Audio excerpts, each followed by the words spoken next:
샬롬, 말씀으로 하루를 마무리하는 시간, 바이블톡 시간에 함께 하신 여러분들 모두를 주님의 이름으로 환영하고 축복합니다.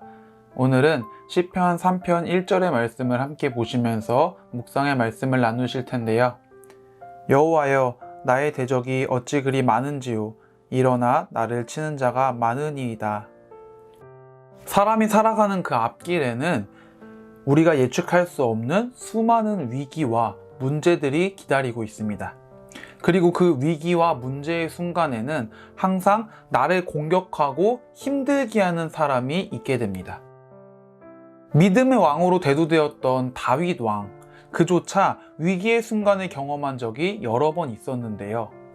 그 중에 다윗을 가장 고통스럽고 힘들게 했던 때를 고르라고 한다면은 저는 자신의 아들 압살롬이 왕위를 빼앗으려고 다윗을 공격하고 반역을 저질렀던, 다윗의 생명이 위험해졌던 그때가 바로 다윗에게 있어서 가장 힘들었던 때가 아니었을까 하고 생각해 봤습니다. 나를 대적하고 나를 공격하는 사람들이 많이 나타난 것도 문제였겠지만은 심지어 그 대상이 나의 아들이었을 때 다윗은 거기서 오는 배신감, 좌절감이 굉장히 컸을 거라고 생각이 들었습니다.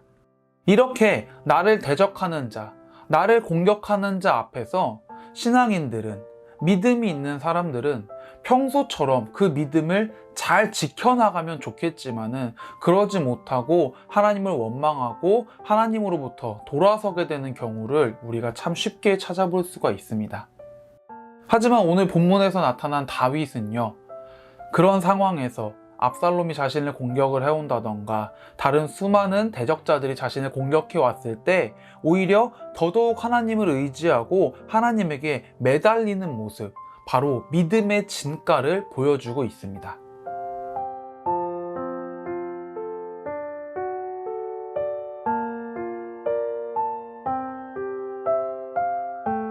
함께 보신 본문 시편 3편의 다윗의 고백을 우리가 함께 살펴보면, 주는 나의 방패시오, 나의 영광이시오, 나의 머리를 드시는 자이시니이다. 천만인이 나를 애워싸 진친다 하여도 나는 두려워하지 아니하리이다. 여호와여, 일어나소서. 나의 하나님이여, 나를 구원하소서. 주께서 나의 모든 원수의 뺨을 치시며 악인의 이를 꺾으셨나이다. 저는 이 고백들을 보면서 이런 생각을 하게 됐는데요. 진짜 고백 직설적으로 한다. 참 솔직하게 말한다. 이런 생각을 좀 해봤습니다. 개인적으로 저는 보통 기도를 하거나 하나님에게 간구를 할 때 이렇게 직설적인 고백이나 어떤 대놓고 하는 형식의 말들을 잘 하지 못합니다.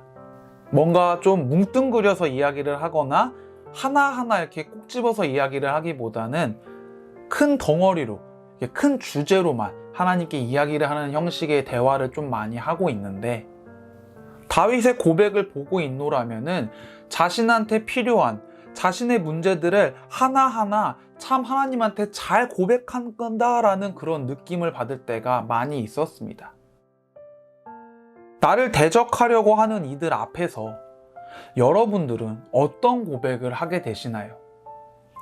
그저 내가 힘들다, 왜 나한테 이런 아픔과 어려움을 주시냐, 이 문제들 좀 빨리 해결해 달라, 이런 고백들만 하고 계시지는 않으신가요? 다윗은요, 자신을 대적하고 있는 이들이 나타났다라고 하나님에게 고백하는, 거기서부터의 고백을 시작했습니다. 나를 고되게 하는 것이 하나님이 아닌 나를 대적하고 있는 이들 때문임을 확실하게 다윗은 인지하고 있습니다. 우리는 대개 대적자들이 나타나거나 어려운 상황을 앞에 두고서 왜 나에게 이런 상황을 주셨냐고 하면서 하나님을 먼저 원망하게 되는 경우가 있죠. 그런 원망의 고백들을 먼저 쏟아놓게 될 때가 있습니다. 자신의 문제가, 자신의 아픔과 어려움이 대적자에게 있음을 확실하게 이야기하고 그 문제에 대해서 하나님에게 간구하고 있는 다윗의 모습을 우리가 반드시 기억했으면 좋겠습니다. 오늘 이 저녁의 시간, 대적자를 앞에 두고 하나님을 원망하고 있는 우리들의 고백의 모습을 한번 돌아봤으면 좋겠습니다. 그리고 대적자들로 인해서 힘들고 어려운 상황 가운데 처해 계시다면은 그 모든 것들을 주님 앞에 고백하고 내려놓으실 수 있기를 소망합니다.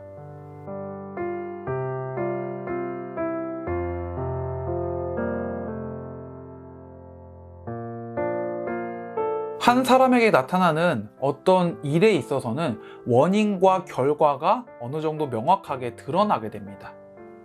다윗의 경우는 밧세바 사건, 우리아를 죽게 했던 그 악행의 결과가 나타났고, 우리의 삶 속에서도 나를 대적하는 이들과의 관계를 객관적으로 살펴보게 되면은 분명히 원인과 결과가 어느 정도는 나타나게 됩니다. 물론 그냥 마음에 안 들어서 묻지마 사건, 묻지마 괴롭힘, 일방적인 공격 이런 사건들도 분명히 있기는 하겠지만, 여기서 중요한 것은요, 그 상황에서 그들 앞에서 우리가 어떤 모습, 어떤 마음으로 나아갈 것이냐 하는 겁니다.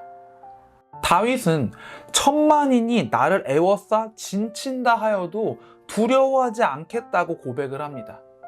그만큼 다윗은요, 하나님에 대한 믿음과 그 의지하는 마음이 확고했습니다.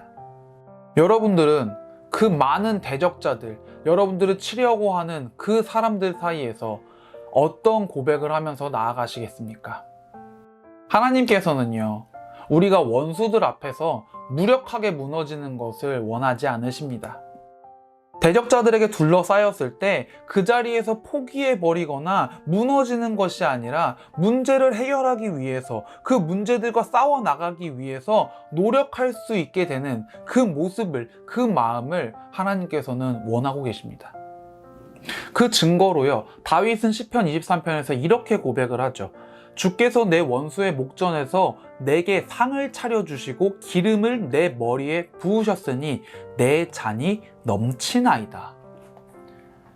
우리들의 원수의 목전에서 하나님께서는 우리들에게 오히려 더 큰 상을 채워주시고 우리들의 기름이 넘쳐날 수 있도록 허락해 주십니다. 그렇기 때문에 우리는 그 원수들 사이에서 무너지고 쓰러지는 것이 아니라 이겨내기 위해서 오히려 더 굳건해져야 합니다. 그 대적자들을 해치고 나아가는 그 모든 결의의 순간에서 하나님께서는 늘 우리의 방패가 되어주시고 우리의 잔을 채워주실 겁니다. 사랑과 격려보다는 질투와 미움이 만연한, 다툼이 만연한 이런 시대가 되었는데, 이 시대 가운데서 여러분들은 어떤 대적자들과 마주하고 계신가요? 그들과의 문제에 있어서 여러분들은 어떤 험난한 상황들을 지나고 계신가요? 모든 문제를 오늘 이 저녁의 시간 하나님에게 간절히 고백하실 수 있기를 소망합니다. 여러분을 대적하고 있는 그 모든 일들을 하나님에게 맡기시고 내려놓으시고 담담하게 또 담대하게 나아가실 수 있기를 소망합니다. 불편하고 어려운 시간들이 될 겁니다. 그 대적자들과 부딪히고 이겨나가는 그 모든 순간이 어려움으로 다가올 수도 있을 겁니다. 하지만 그 순간순간을 지나면서 하나님이 허락해 주시는 귀한 은혜와 또 축복이, 그 사랑이 여러분들 가운데 가득 넘쳐나게 되기를 간절히 소망하면서 여러분들 모두 이 은혜의 시간, 이 저녁의 시간 주님 앞에 간구하며 나아가실 수 있기를 바랍니다.